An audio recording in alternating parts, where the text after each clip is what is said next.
Hi and welcome to Historymakers TV. I'm Matt Prater. Today we're speaking with Ben Hughes, singer-songwriter, worship artist and church planter from the Sunshine Coast in Australia. Welcome to the program, Ben. How are you, mate? I'm very good. It's great to be here. Thanks. It's good to have you along. Now, growing up for you in New Zealand, tell us a bit about what life was like for you back then. Yeah, look, I had a great family life and grew up with a really good family. But when I went to school, I just had a really hard time at school.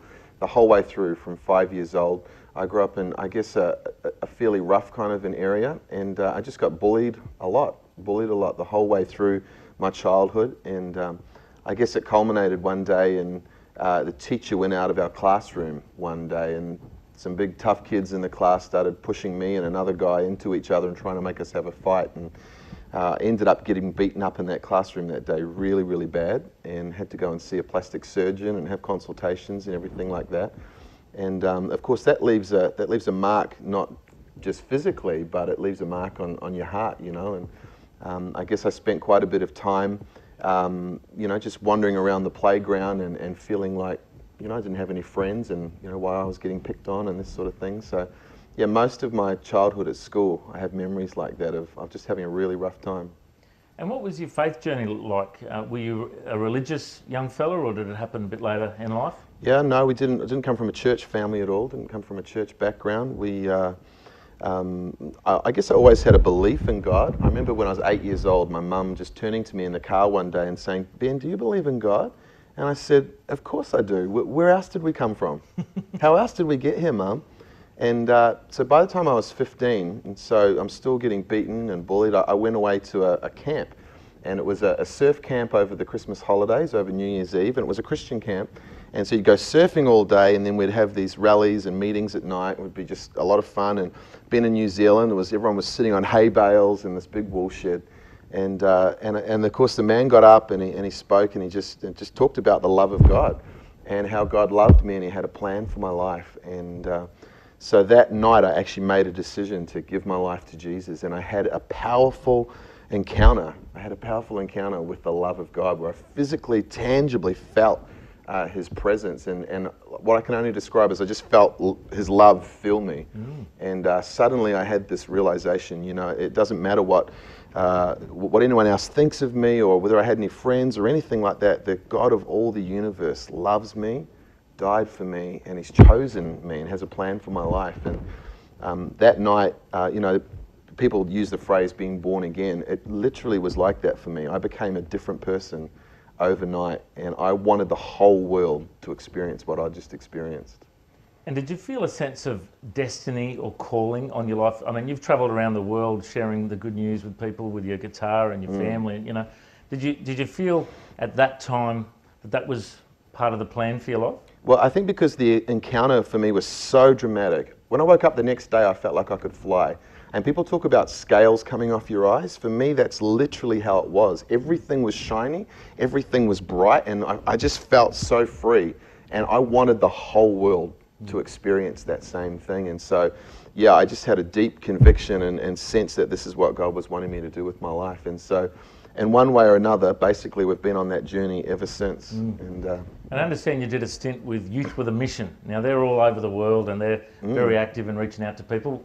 Was that a big part of your grooming for ministry? Yeah, so when I left school, I was 18 years old, and I went straight off to Youth with a Mission and did this course with them that really just taught us how to be able to share the love of God in a practical way. And I went and I spent a few months in the Solomon Islands, and just traipsing around the jungles and seeing amazing things, seeing God do incredible supernatural things, as an 18-year-old. And that's where I met my wife.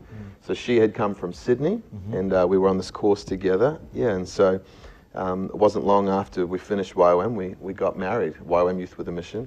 We got married and moved to Australia. So it's not young women after men or youth without any money? It's No, that's right, Youth with a Mission. Right. Yeah, okay, good. Youth with another meeting. Yeah. Okay, and then what did you do after YWAM, after you got married? Where did you guys travel after that? Yeah, so we moved to Australia, and I went to Bible college for a little while, both at Hillsong and then another college in Perth. And so we worked in different churches, spent quite a long time on staff of a large church, very large church, and Then we had a stint of being pastors of a small church. And then we felt a real strong call from the Lord to basically go on the road and take our family on the road and go and just speak in churches and lead worship. You know, like you said, I'm a musician. And so we went all over the world with that. And a lot of people think you sound like Mac Powell from Third Day, which I think is the best band in the world. Do you get like him a lot? Yeah. Yeah. I haven't listened a lot to Mac Powell, but I get it all the time. So That's good, yeah. I'm wondering if he gets the same thing. He probably does. Do you sound like Ben Hughes? He probably gets that all the time. So tell us some of the nations you've travelled to. Yeah, well, one of my favourites is India. You know, I've been to India a couple of times and spent a good few months. And you know, India, the marketing slogan is "Incredible India," and it really is an incredible nation. And so we've had the privilege of you know, being right there in the slums and just loving on people right in the slums and right through to the more upmarket areas of India. We've also travelled quite extensively across America, right across outback Australia and other islands as well, Fiji, Malaysia, these sort of things. Yeah. And in the midst of all this, you've been involved in radio a lot.